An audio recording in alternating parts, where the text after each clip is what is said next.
वक्र,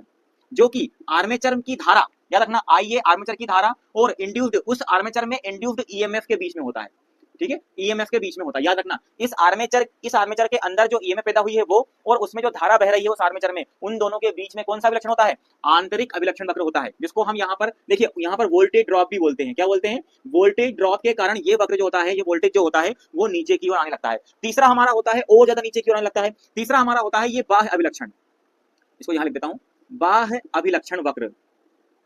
बाह्य अभिलक्षण वक्र। देखिए बाह्य अभिलक्षण वक्र जो होता है वो होता है हमारे टर्मिनल वोल्टेज, याद रखना आप, टर्मिनल वोल्टेज और लोड धारा के बीच का वक्र होता है हमारा कौन सा, बाह्य अभिलक्षण। यानी कि हम जनरेटर के उस पार पहुंच गए, हम जनरेटर के इस पार से घुसे थे और जनरेटर के अब हम उस पार निकल गए, यानी कि टर्मिनल पर हमें जो वोल्टेज प्राप्त हो रही है वो, और उस लोड में जो धारा बह रही है, उन दोनों के बीच का लक्षण होता है बाह्य अभिलक्षण वक्र, क्योंकि यहाँ पर इसको हम ओमी ड्राफ भी कहते हैं, क्या कहते हैं, ओमी ड्राफ। अच्छा एक चीज बताइए, अगर मान के चलिए यहाँ पर अगर इस प्रकार के जनरेटर में अगर वोल्टेज ड्रॉप और ओमी ड्रॉप अगर ना हो, तो क्या मेरा ये जो लोड धारा बढ़ाने पर वोल्टेज स्थिर रह सकता है, बिल्कुल रहेगा, ठीक है,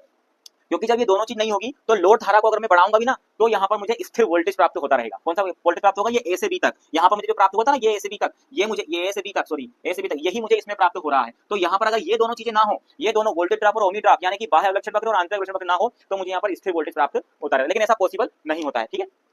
तो यहाँ पर समझ गए, खुला परिपथ ए और बी, ए और सी हो गया हमारा आंतरिक अभिलक्षण वक्र, और ए और डी हो गया हमारा बाह्य अभिलक्षण वक्र। तो इस प्रकार देखिए ये जो वक्र होता है ना,